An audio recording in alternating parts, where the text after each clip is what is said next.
जय हिंद साथियों, वंदे मातरम। आज का टॉपिक है आपका सामाजिक अध्ययन, आपका प्रश्न पत्र द्वितीय। ठीक है, तो आज हम प्रश्न पत्र द्वितीय का सामाजिक अध्ययन लेकर चल रहे हैं जो कि प्रीवियस ईयर की ही क्वेश्चन पेपर से पूछे जाते हैं। और आज का टॉपिक बहुत ही इंटरेस्टिंग होने वाला है। यह पेपर में से आपका कम से कम रिपीट होने की संभावना बहुत ज़्यादा है। तो चलते हैं प्रश्न पत्र नंबर 31 की तरफ। वात दिग्दर्शी का प्रयोग क्या मापने में किया जाता है? वात दिग्दर्शी आपका जो होता है वह किस चीज़ के मापन के लिए किया जाता है? ऑप्शन कह रहा है वायु वेग, या फिर वायु दाब, वायु दिशा, वायु तापमान। तो वात दिग्दर्शी का प्रयोग मेरे प्यारे साथियों वायु की दिशा मापने में किया जाता है। ठीक है, चलते हैं प्रश्न नंबर 32 की तरफ। वायुमंडल की निम्नलिखित में से कौन सी परत रेडियो तरंगों के संचरण में मदद करती है? कह रहा है कि वायुमंडल की निम्नलिखित में से कौन सी आपकी परत है जो रेडियो तरंगों के संचरण में मदद करती है? समताप मंडल है, मध्यमंडल है, वायुमंडल है, बहिर्मंडल है। तो आपका कौन सा ऑप्शन हो जाएगा मेरे प्यारे साथियों? तो ऑप्शन हो जाएगा वायुमंडल हो जाएगा। चलते हैं प्रश्न नंबर 33 की तरफ। पृथ्वी के विभिन्न परतों को क्रम में आंतरिक से बाह्यतम तक ध्यान से देखिए, मतलब लिखना है, पहचानना है। तो सबसे अंदर का जो होता है आपका वो क्या होता है?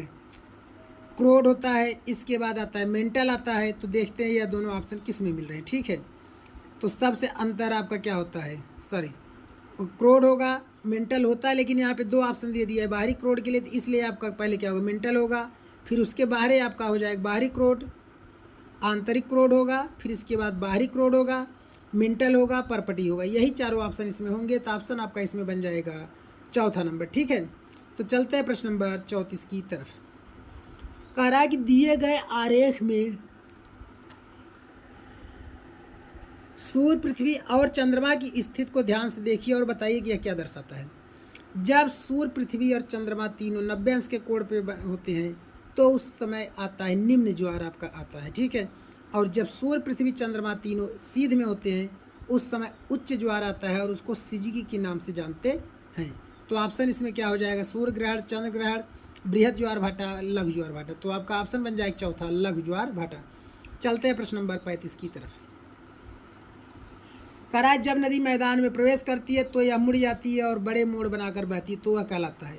जब नदी मैदान में उतरती हैं तो वह क्या होती हैं? मोड़ बनाकर चलने लगती हैं। इस क्रिया को प्यारे भाइयों क्या कहते हैं? तटबंध कहते हैं, बाढ़ का मैदान कहते हैं, विसर्प कहते हैं, या फिर चाप झील कहते हैं। जब नदियाँ मैदान में उतरती हैं तो उस क्रिया को, और वो टेढ़े मेढ़े बहती हैं, उसको हम विसर्प नाम से जानते हैं। चलते हैं प्रश्न नंबर 36 की तरफ। कह रहा अधिकांश दुर्गम क्षेत्रों में और आपदाओं के समय लोगों को बचाने और भोजन, जल, कपड़े एवं दवाओं को वितरित करने के लिए यातायात का कौन सा साधन बेहद उपयोगी है? तो देखिए, अधिकांश दुर्गम क्षेत्रों में, मतलब कि जहाँ अधिकांश दुर्गम माने जहाँ आसानी से पहुँचा न जा सके। सिंपल सी बात है, जब आसानी से नहीं पहुँच सकेंगे तो आपको इसका आंसर तुरंत पता हो गया आपका 36 का। वायु मार्ग, रेल मार्ग, सड़क मार्ग, जल मार्ग। तो आंसर क्या हो जाएगा इसमें? आपका वायु मार्ग हो जाएगा। चलते हैं प्रश्न नंबर 37 की तरफ। कह रहा है कि भूगोल की वह शाखा जो विशिष्ट मानव जनसंख्या की संरचना के विषय में संबंधित है, विशिष्ट मानव जनसंख्या की संरचना के विषय में संबंधित है, कहलाती है। क्या कहलाती है? नगरीय भूगोल, जैव भूगोल, जनसंख्यांकी, मानव भूगोल। तो कह रहा है भूगोल की वह शाखा जो विशिष्ट मानव जनसंख्या के बारे में कह रहा है। तो ऑप्शन इसमें हो जाएगा जनसंख्यांकी हो जाएगा। ठीक है, तो ऑप्शन इसमें आपका क्या बन जाएगा? जनसंख्यांकी बन जाएगा। चलते हैं प्रश्न नंबर 38 की तरफ।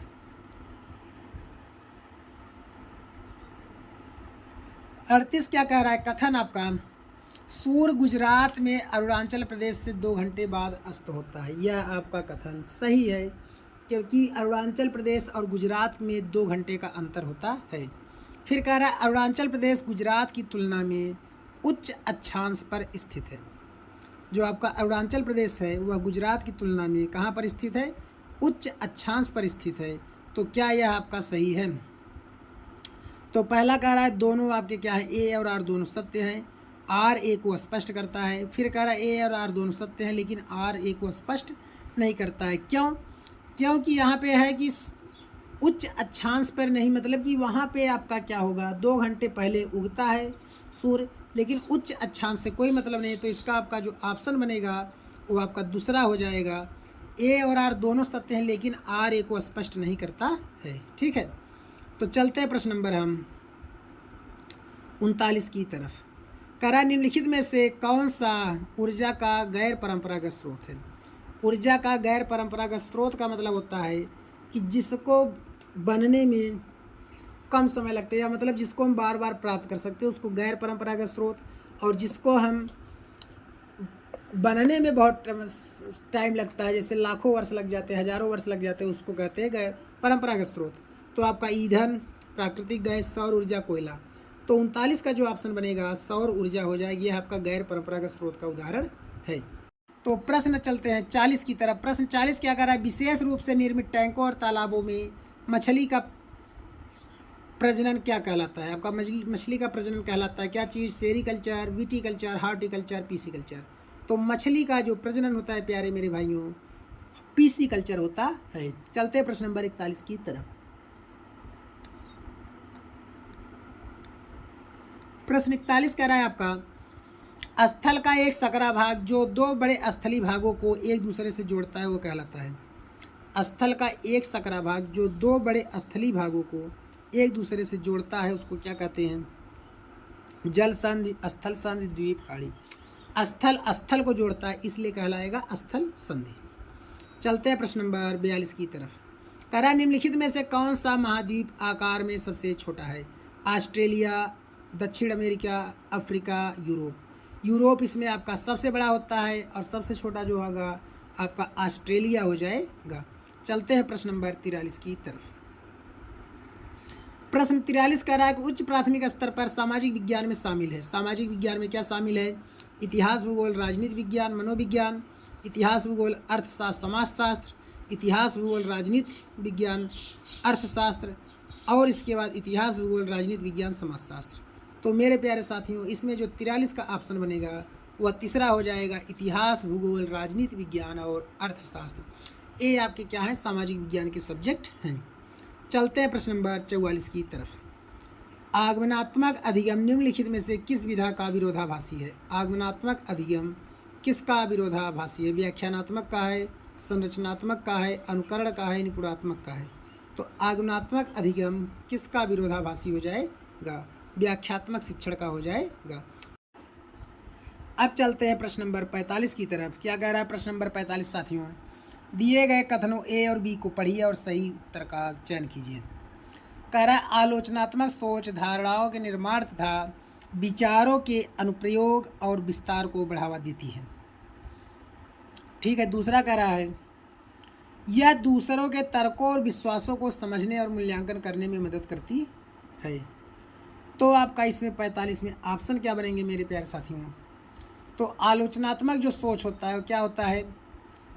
धारणाओं के निर्माण और अनुप्रयोग को विस्तार को बढ़ावा देती है, सत्य है। कह रहा है दूसरों के विश्वासों, तर्कों और विश्वासों को समझने में मूल्यांकन मदद करती है। अब एक चीज़ बताइए, आप किसी के अंदर के बारे में आप बात नहीं जान सकते, ठीक है, मतलब विश्वास तो कर सकते हैं लेकिन वो पूर्ण रूप से विश्वास करने योग्य नहीं, इस चीज़ को आप नहीं जान सकते, इसलिए ऑप्शन इसमें दूसरा हो जाएगा गलत। तो ऑप्शन नंबर पहला बन जाएगा। चलते हैं प्रश्न नंबर 46 की तरफ। कह रहा है कि अनुभवजन्य साक्ष्य क्या है? अनुभवजन्य साक्ष्य क्या है? 46 में कह रहा है इंद्रियों के माध्यम से वास्तविक दुनिया में एकत्रित आंकड़े, अनुसंधान के लिए एक संख्यात्मक दृष्टिकोण, मैट्रिक इकाइयों में मापे गए आंकड़े, आंकड़ों के संग्रह के विश्वसनीय तरीकों का उपयोग कर एकत्रित आंकड़े। तो 46 का आपका जो ऑप्शन बन जाएगा अनुभवजन्य साक्ष्य क्या है? इंद्रियों के माध्यम से वास्तविक दुनिया में एकत्रित आंकड़े। ठीक है। प्रश्न 47 भौतिक विशेषताओं के मॉडल प्रतिकृतियां शिक्षण के लिए सबसे अधिक उपयुक्त हैं। भौतिक विशेषताओं के मॉडल प्रतिकृतियाँ शिक्षण के लिए सबसे अधिक उपयुक्त है क्या? इतिहास, अर्थशास्त्र, भूगोल, राजनीति विज्ञान। तो 47 का जो ऑप्शन बनेगा प्यारे साथियों भूगोल हो जाएगा। चलते हैं प्रश्न नंबर 48 की तरफ। कह रहा स्थानीय समाचार पत्र से मौसम की जानकारी का संग्रह किस प्रकार का स्रोत है?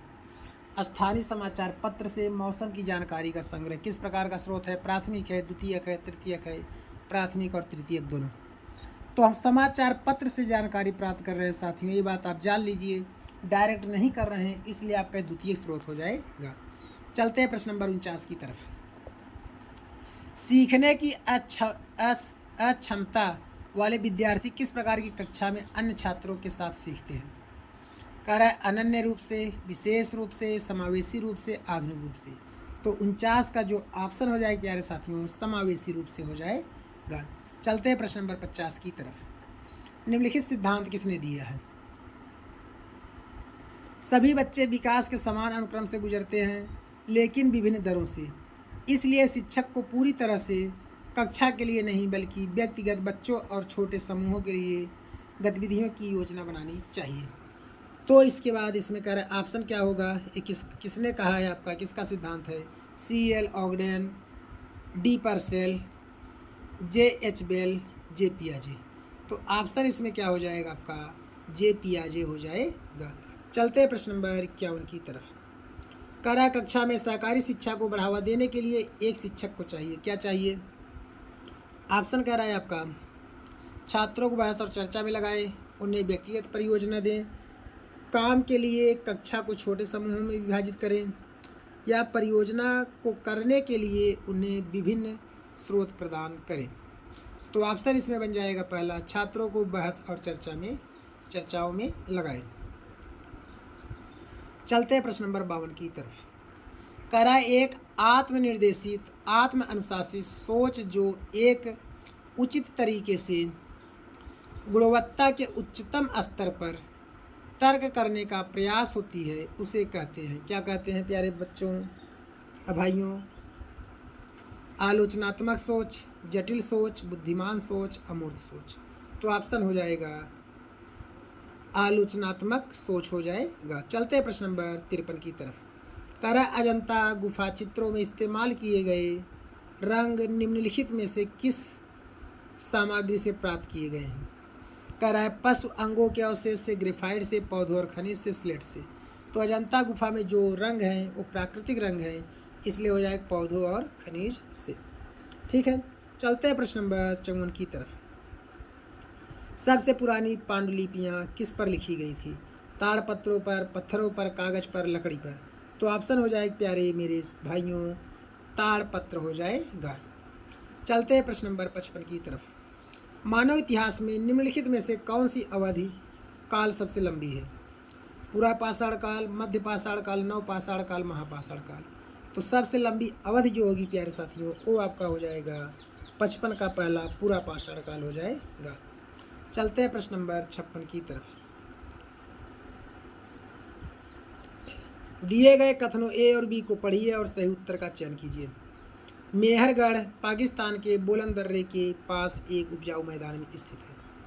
कह रहा है यहाँ खेती और पशुपालन के साक्ष्य पाए जाते हैं। तो क्या हो जाएगा? ऑप्शन ए सत्य है, बी असत्य, ए सत्य, बी सत्य, ए और बी दोनों असत्य, ए और बी दोनों सत्य। तो इसका ऑप्शन हो जाएगा प्यारे साथियों 56 का चौथा, ए और बी दोनों ही सत्य हैं। चलते हैं प्रश्न नंबर 57 की तरफ। कह रहा है भारत के निम्नलिखित राज्यों में से किस एक राज्य में हड़प्पा नगर के सबसे बड़ी संख्या में मिले हैं? पंजाब में, हरियाणा में, गुजरात में, जम्मू और कश्मीर में। तो ऑप्शन हो जाएगा 57 में प्यारे साथियों गुजरात हो जाएगा। चलते हैं प्रश्न नंबर 58 की तरफ। ऋग्वेद मूल रूप से निम्नलिखित में से किस भाषा में रची गई है? ब्राह्मी, पाली, संस्कृत, प्राकृतिक। तो ऋग्वेद जो है, वेद आपके जो है प्यारे साथियों वो संस्कृत में लिखा गया है, तो ऑप्शन बन जाएगा संस्कृत। चलते हैं प्रश्न नंबर 49 की तरफ। 6वीं शताब्दी ईसा पूर्व में मगध महाजनपद के पहले शासक थे महावीर, प्रजेंसी, बिंबिसार, अजातशत्रु। तो हो जाएगा प्यारे साथियों 59 का ऑप्शन मगध महाजनपद के पहले शासक बिंबिसार बन जाएंगे।